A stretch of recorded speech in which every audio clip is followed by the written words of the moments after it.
family, this is Carla. I am spending Easter in Puerto Vallarta.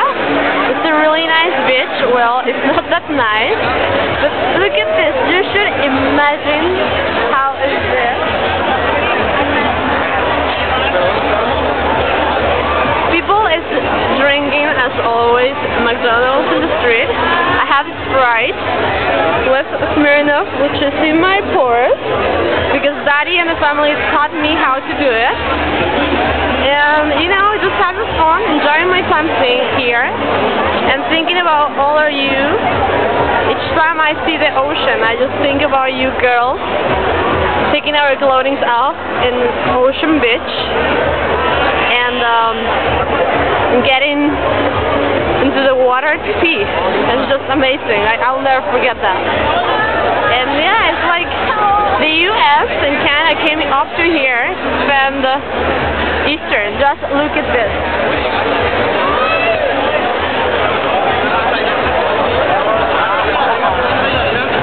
I love you all.